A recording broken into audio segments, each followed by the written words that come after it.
In this video, we are going to discuss more examples based on the properties of Laplace transform.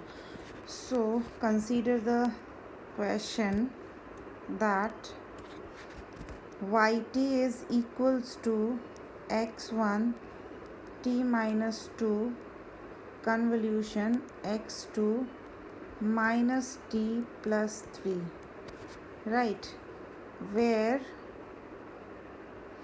x1t is e to the power minus 2t ut and x2t is e to the power minus 3t ut.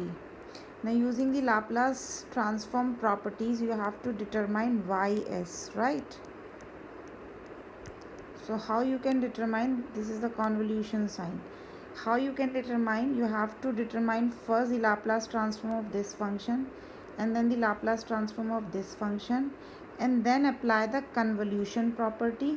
And according to the convolution property, if there is a convolution in time domain, then there will be a multiplication in another domain, right? So follow that procedure. It is given that x1t is e to the power minus 2t ut, right? So for that, the transform will be 1 upon s plus 2, and for this the reason of convergence will be real part of s is greater than minus 2. Okay, now there is a shift of minus 2, means time shifting property you will apply. Then x1 t minus 2 will equals to e to the power, for this e to the power minus 2 t minus 2 u t minus 2 will corresponds to e to the power. If there is a minus sign, then minus sign will also come, minus 2s upon s plus 2. The reason of convergence will remain the same as in case of time shifting property. There is no change in the reason of convergence. Similarly, you can find the Laplace transform of x2 minus t plus 3. So for that, x2t is equals to e to the power minus 3t ut, right? And it has a Laplace transform of 1 upon s plus 3, and its reason of convergence is real part of s is greater than minus 3, right? Now shift this function by plus 3. If we shift it by plus 3, then it will be x2 t plus 3. It means it will be equals to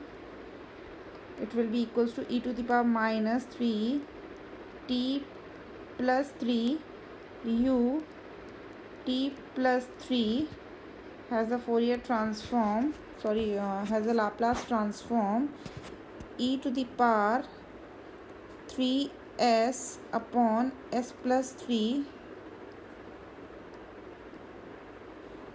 No change in the ROC, real part of s greater than minus 3, right? Now you see in this function there is a reversal also. Here the reversal is also applied.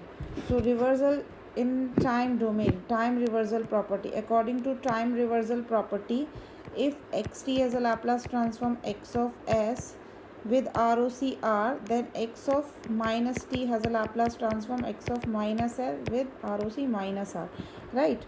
So in this property, replace t by minus t, okay, t by minus t, t by minus t, and s by minus s,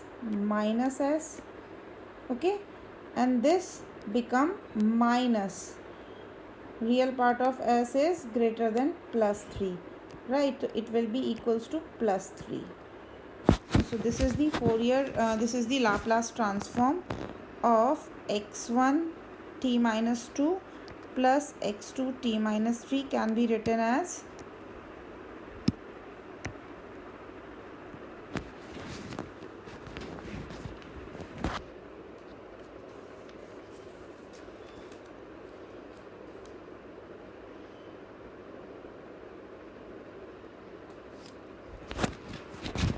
can be written as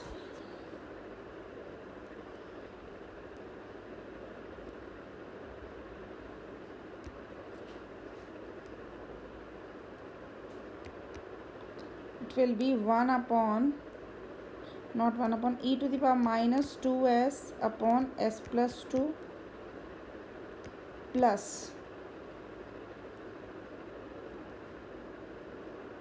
plus e to the power minus 3s upon minus s plus 3. Right, now consider that the reason of convergence.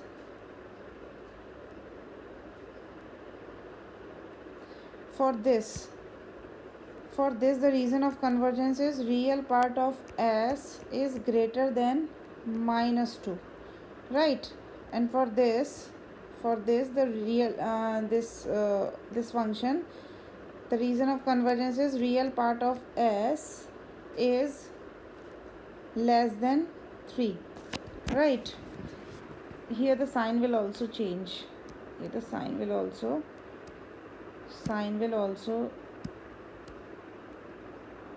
change, right? So it will be real part of s less than 3.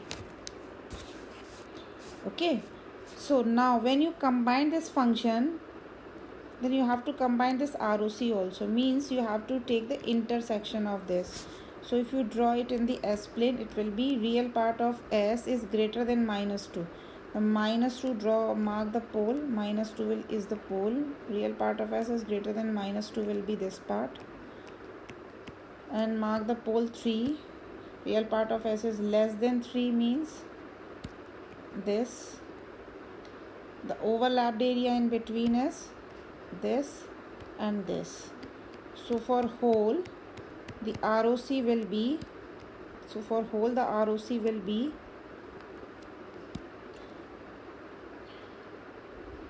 real part of s is greater than minus 2 and less than 3. Okay, so this is the solution of this question. Now consider the next question. The next question is, in this question you have to find the Laplace transform of xt is equals to e to the power minus t d over dt e to the power minus t plus 1 ut plus 1, right? Now first analyze this function. In this function you need to know which transform pair you know.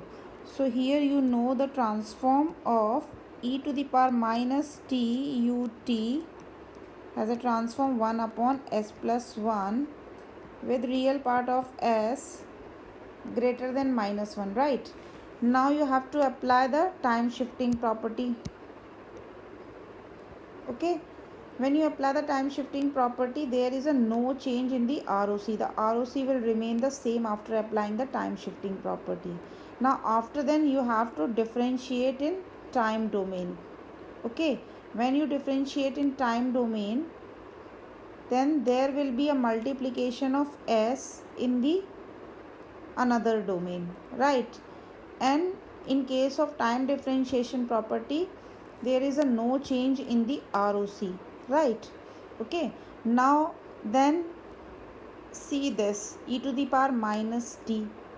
So e to the power minus t multiplication in time domain results a corresponding frequency shift. Okay, and when you apply a corresponding frequency shift, then according to that property, the change in ROC is that this multiplication part multiplied with t will add in the ROC. Okay, so now solve the problem. E to the power minus t ut has a Laplace transform of 1 upon s plus 1. For this, e to the power minus t plus 1 ut plus 1 will have the Laplace transform 1 upon s plus 1 multiplied with e to the power s. No change in the ROC, right? Now differentiate in time domain, d over dt, right? If you differentiate in time domain, there is a respective multiplication of s plus 1 e to the power s. No change in the ROC, right? Now next is e to the power minus t. This will come here. It will result in a shift in s domain. S minus will come here, then plus will come here. S plus 1 will becomes 2, and it is equals to e to the power s, right? And in this ROC, this will add, minus 1 will add, then it becomes real part of s is greater than minus 1, that is equals to real part of s greater than minus 2. This is the solution of this problem. Okay, thank you.